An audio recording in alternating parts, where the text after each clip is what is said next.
पूरा का पूरा देश को कंगाल करने की साजिश रची जा रही है। यदि 2024 में ये पुनः सरकार आ गई तो सारे किसान से लेके नौकरशाही तक कटोरा लेके इनके दरवाजे पे खड़े रहेंगे, ये कुत्ते की तरह रोटी देंगे। ये इन्होंने ऐसी योजना बना रखी है।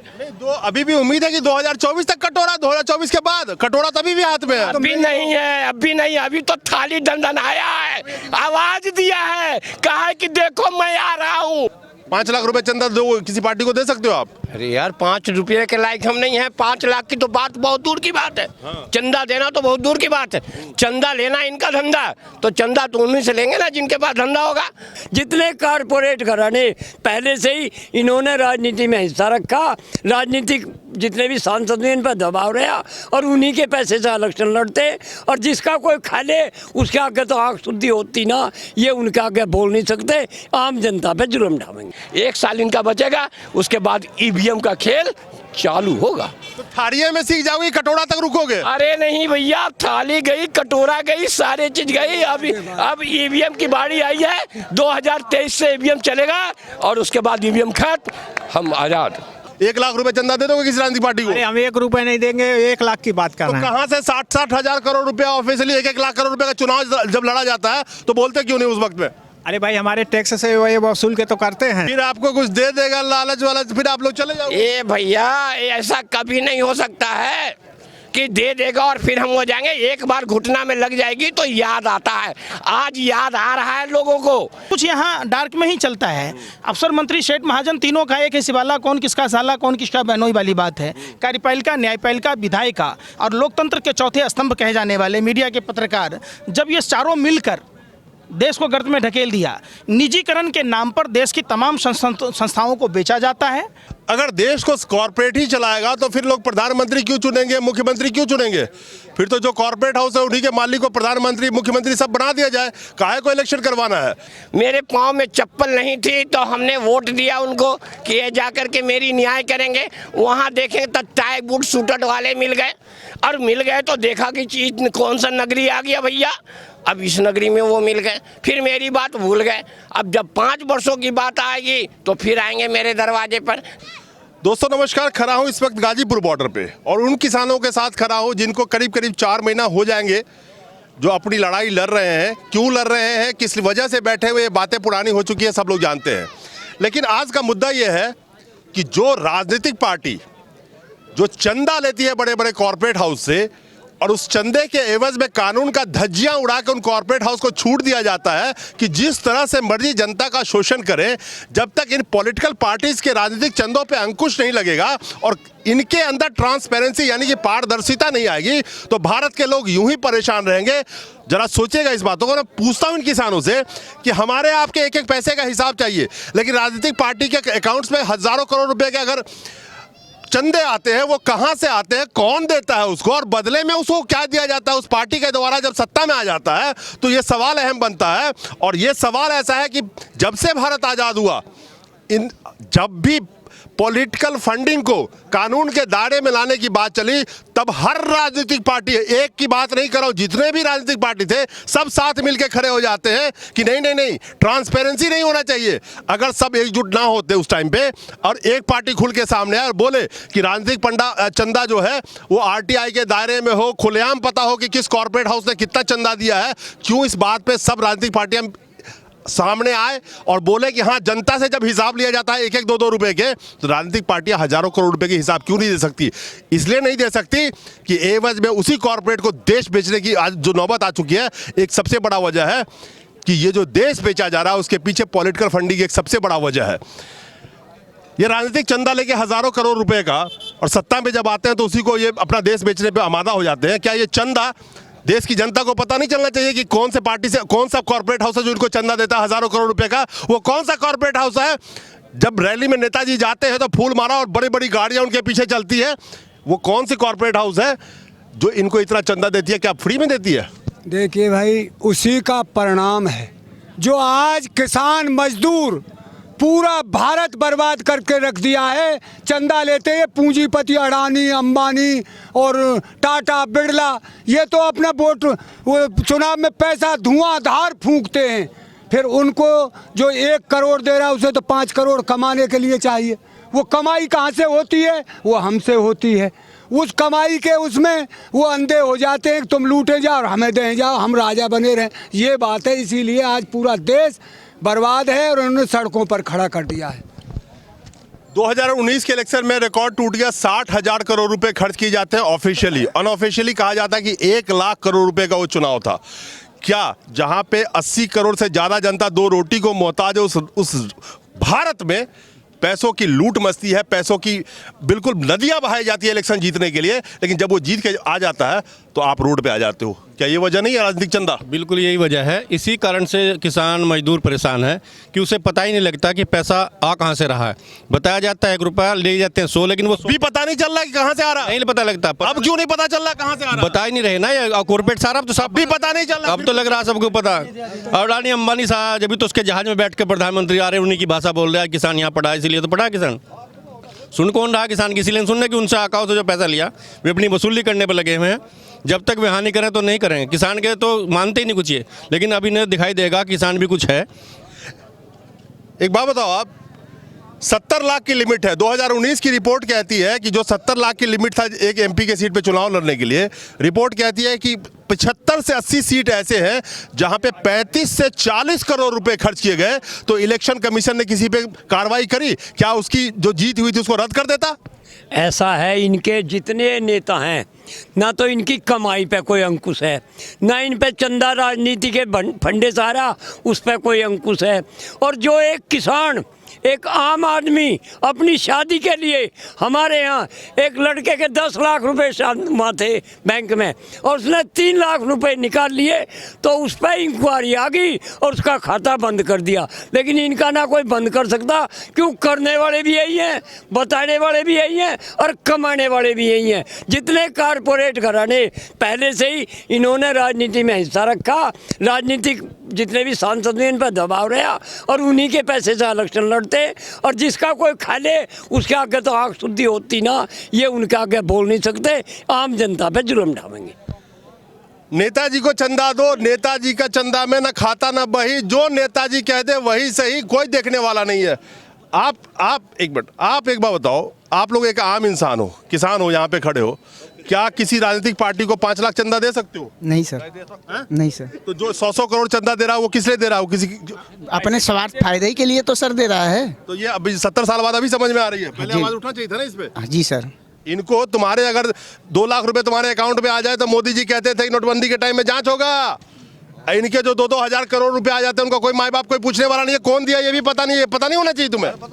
पता है, ये तो अंबानी अडानी एक सर खुल गया सर। इसीलिए तो बॉर्डर पे खड़े हो, समझोगे तभी नहीं खड़े होगे। आप भी एक आम आदमी, बताओ 1 लाख रुपए चंदा दे दोगे किसी राजनीतिक पार्टी को? अरे हम 1 रुपए नहीं देंगे, 1 लाख की बात कर तो रहे हैं। कहाँ से 60-60 हजार करोड़ रुपया ऑफिशियली 1-1 लाख करोड़ रुपए का चुनाव जब लड़ा जाता है तो बोलते क्यों नहीं उस वक्त में? अरे भाई हमारे टैक्स से ये वसूल के तो करते हैं, ये जो कारपोरेट वाले हैं यही सब करते हैं। ये 3 महीना के क्लास में समझ में आया यहाँ पे? बहुत समझ में आ गया। बहुत बढ़िया बात है। हाँ जी मिश्रा जी, ये जो चुनाव लड़ा जाता है 1-1 लाख करोड़ रुपए का, जो 2019 का चुनाव था 1 लाख करोड़ रुपए का, अनऑफिशियली, ऑफिशियली सीएमएस का डेटा कहती है 60,000 करोड़ रुपए का, ये पैसे कहाँ से आते हैं? देखिए, पैसों का जो लेन देन है, खास करके भारत में चुनाव आयोग जो मतलब एक स्वायत्तशासी संस्था है, वो सरकारों की रखेल बनकर काम करती है। चुनाव आयोग को सबसे पहले राजनीतिक पार्टियों में जो चंदे आते हैं उसको एकदम बिल्कुल ये होना चाहिए, पारदर्शिता होना चाहिए कि कौन लोग चंदा दे रहे हैं। चुनाव आयोग खुद ही हाशिए पे, अब कौन करेगा? देखिए, हाशिए पर तो सारा देश ही है, कटोरा लेके खड़ा है देश। अभी बात सही है, देश तो हाशिए खड़ा है। आप बताइए ना, पुलवामा घटना की जांच हुई, जो सैटेलाइट ये बता देता है कि खेत में पराली जलाने से दिल्ली में प्रदूषण होता है, वो सैटेलाइट ये नहीं बता पाती कि पुलवामा में वो कार किसकी थी जिसमें 300 किलो से अधिक RDX और जेलेटिन था। बात समझिए आप, ये चंद आप बोला ना कि पता की बात है, सब कुछ यहाँ डार्क में ही चलता है। अफसर मंत्री सेठ महाजन तीनों का एक ही सिवाला, कौन किसका साला कौन किसका बहनोई वाली बात है। कार्यपालिका, न्यायपालिका, विधायिका और लोकतंत्र के चौथे स्तंभ कहे जाने वाले मीडिया के पत्रकार, जब ये चारों मिलकर देश को गर्त में ढकेल दिया, निजीकरण के नाम पर देश की तमाम संस्थाओं को बेचा जाता है और उससे पार्टी फंड में चंदा लिया जाता है, जिसका जीता जागता उदाहरण है कि भाजपा ने पूरे देश में 1000 से अधिक 5 स्टार कार्यालय बनाए और उसी जब जो जनता का रक्षक बनना चाहता बन के आता है वही भक्षक बन जाता है। तो बीजेपी ने कार्यालय तो बनाए, उससे इन किसानों, एक आम जनता, मजदूरों को कुछ मिला? मैं सिर्फ एक सवाल रख रहा हूं कि करीब करीब 100 करोड़ जो जनता है जो हाशिए के ऊपर है, उनको तो सोचना पड़ेगा ना कि देश में जो लूट मच रही है वो कहां से। देश में चुनाव जीतना ही एक काम रह गया है। किसान रोड पे खड़े हैं, गृह मंत्री हो या आपके और भी मंत्री हो इसी मौजूदा सत्ता के, वो तो घूम रहे हैं, उनको कोई वो तो चुनाव जीतने में लगे हुए हैं। आप बैठे रहो यहाँ पे। आपने अभी हाल में देखा होगा, लॉकडाउन के दरमियान लोगों को सिर्फ लाठियां और लाठियां मिली, चप्पल तक छीन लिए गए, हवाई चप्पल। लेकिन 66 लाख रुपए में 3-3 ट्रेनें बुक कराई गई ताकि प्रधानमंत्री के चुनाव प्रचार में रैलियों में भीड़ इकट्ठा करने के लिए। तो देश में सिर्फ एक ही मकसद रह गया है, देश की जनता को जागना होगा। जाति, धर्म, भाषा और प्रांत से ऊपर उठकर हमें पहचानना होगा। हमारे जो देश के ये जालिम दरिंदे नेता हैं जो हमारे ऊपर शोषण करते हैं, हमारे वोट का जो दुरुपयोग करते हैं, चूँकि हमारे संविधान में रिकॉल की सुविधा है नहीं, तो लोगों को समझना होगा। वोट डालने टाइम में खास करके 5 राज्यों में जो चुनाव हो रहे हैं, वहाँ की जनता ये तय करेगी कि भारत को सिर्फ बंगाल को ही कंगाल होने से नहीं, पूरे भारत को कंगाल होने से बचाने के लिए लोगों को जागरूक होना होगा और सही नेताओं का चयन करना होगा। अगर देश को कॉर्पोरेट ही चलाएगा तो फिर लोग प्रधानमंत्री क्यों चुनेंगे, मुख्यमंत्री क्यों चुनेंगे? फिर तो जो कॉर्पोरेट हाउस है उन्हीं के मालिक को प्रधानमंत्री, मुख्यमंत्री सब बना दिया जाए। काहे को इलेक्शन करवाना है? क्योंकि जिस तरह से कॉर्पोरेट के हवाले ये देश किया जा रहा है, मकसद देखिए कि सरकार को कुछ करना ना पड़े। चुनाव जब आएगा, लोकतंत्र का जामा पहन के चुनाव करा देंगे, जिताने के लिए कॉर्पोरेट हाउस बैठी रहेगी, पूरा पैसा वो लगा देगी, चुनाव जीत जाएंगे, फिर से सरकार बना लेंगे। ये बिल्कुल तय लग रहा है जिस ढर्रे पे ये सरकार चल चुकी है। क्योंकि फिर मैं रिपीट कर दूं, फ्रीडम हाउस का रिपोर्ट, स्वीडिश संस्था की रिपोर्ट, फ्रीडम हाउस कहता है आपकी स्वतंत्रता आंशिक रह गई है। स्वीडिश संस्था कहती है कि आप ऑटोक्रेसी की तरफ जा रहे हैं, निरंकुशता की तरफ जा रहे हैं। तो और क्या चाहते हैं आप लोग? जरा जो आम जनता से मैं पूछ रहा हूं, आप ही फैसला कर लीजिए कि क्या फिर ईस्ट इंडिया कंपनी क्या बुरा थी? क्या जरूरत थी हमारे आज़ादी के दीवानों को अपने प्राणों की आहुति देने की? हाँ जी, 5 लाख रुपए चंदा दो किसी पार्टी को दे सकते हो आप? अरे यार 5 रुपये के लायक हम नहीं है। 5 लाख की तो बात बहुत दूर की बात है। चंदा देना तो बहुत दूर की बात है। चंदा लेना इनका धंधा, तो चंदा तो उन्हीं से लेंगे ना जिनके पास धंधा होगा। तो इनके पास धंधा आवानी है, अडानी है, ये लोग हैं, इन लोग को ही धंधा देते हैं, उनसे चंदा लेते हैं। हमें देते कहाँ? मैं कहाँ से दूँ? मैं किसान आदमी, पाँव में चप्पल नहीं है। और उनसे ये इतना डर गए हैं कि चाइना का बॉर्डर पर भी वो बैरिकेडिंग नहीं लगाया है जो किसानों को बिना चप्पल वाले से लगा सकते हैं। अब बताओ वो आदमी चंदा देगा इनको? तो जिसके लिए बैरिकेडिंग लगा रहे हैं 200 करोड़ रुपया, 500 करोड़ रुपए जो चंदा देगा, बदले में तो 5,000 रुपया, 5,000 करोड़ कमाएगा तभी तो चंदा दे रहा है। फ्री में कौन सा देगा? कोई इतना कोई बेवकूफ है क्या? ऐसे ही कोई चंदा देता है? आज हम चंदा वो उनको इसलिए लेने की जरूरत पड़ गई कि हम जितने भी नागरिक थे, हमने इस बात को समझा नहीं। ये आज 20 रुपये का जो इनको हमारे पंजाब भाइयों, सिख भाइयों को जो 20 रुपये का जो चंदा मिल रहा है, आज देख लो इस चंदे का नतीजा कि कितना हुआ। यदि पूरा हिंदुस्तान का एक एक वोटर यदि 20 रुपये का, 10 रुपये का चंदा निकाल दे, तो कोई सरकार की ताकत है कि हमारी घुटने टेक देगा? हमारे घुटने कोई नहीं टेक सकता है। ये क्योंकि ये चंदा लेना पब्लिकों से, गरीबों से, मध्यम वर्गों से भूल गए हैं। ये एक वर्ग से लेते हैं और पूरे 3 वर्गों का पैसा एक वर्ग को देते हैं। फिर बताओ हमें कहाँ न्याय मिलेगा? आपको 1,000 चंदा इकट्ठा करने के लिए 10-10 रुपए, आपको 100 लोगों को इकट्ठा करना पड़ेगा। ठीक है, अब तो 4 लोगों के हाथ में ये देश दिया जा रहा है कि ये तुम्हारा, ये तुम्हारा, ये तुम्हारा। वो चारों मिल गया, अगर 10,000 करोड़ पार्टी को चंदा दे देते, उनको क्या चाहिए? उनको तो आपको तो घूमना पड़ेगा। हाँ, ये घूमना क्या, मर जाना पड़ेगा। घूमना तो बड़ी दूर की बात है। आज जितना हॉस्पिटल देख लो, जो भी प्राइवेट हॉस्पिटल है, आपको कह दिया कि 5 लाख लगेगा। अभी हाल फिलहाल की परसों नरसों की घटना है, एक लड़की का, बच्ची का पेट फाड़ करके वो फेंक दिया गया। 2 लाख रुपया भी ले लिया, उसको फेंक भी दिया। अब बताओ प्राइवेटों का ये हालत है, अब और किसकी बात कहें? लेकिन आपके वोट से जो नेता बनता है, एमएलए, एमपी, उसका देखो ना इलाज कैसा होता है। आपके वोट से बनता है ना, आपके एक वोट से, और उसके बाद उसका हालत देखो। उसका तो 5 स्टार की तरह हॉस्पिटल में इलाज है, फ्री है, बच्चों का, घर का, बीवी का, पोते का, नाती का, सबका चलेगा। ए भाई, संगति से गुण हो तुम्हें, संगति से गुण जात। मेरे पाँव में चप्पल नहीं थी तो हमने वोट दिया उनको कि ये जा कर के मेरी न्याय करेंगे। वहाँ देखें तो टाई बूट सूटट वाले मिल गए, और मिल गए तो देखा कि चीज़ कौन सा नगरी आ गया भैया, अब इस नगरी में वो मिल गए, फिर मेरी बात भूल गए।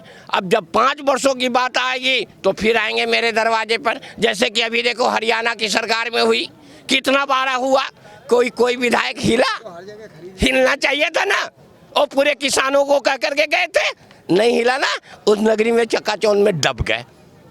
अब ये बताएंगे फिर, आना तो यही है ना, घूर फिर के आना यहीं पर है। फिर आपको कुछ दे देगा लालच वाला, फिर आप लोग चले जाओगे। ए भैया, ऐसा कभी नहीं हो सकता है कि दे देगा और फिर हम हो जाएंगे। एक बार घुटना में लग जाएगी तो याद आता है।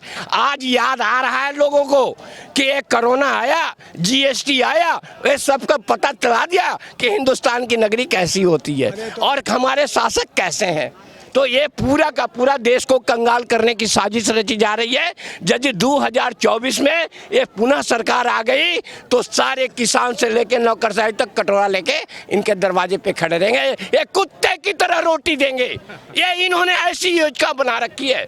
अभी भी उम्मीद है कि 2024 तक कटोरा, 2024 के बाद कटोरा तभी भी हाथ में है। अभी नहीं है, अभी नहीं, अभी तो थाली दंदन आया है, आवाज दिया है, कहा है कि देखो मैं आ रहा हूँ, अभी बजा रहे हो, कल पसारो, ऐसा किया इन्होंने।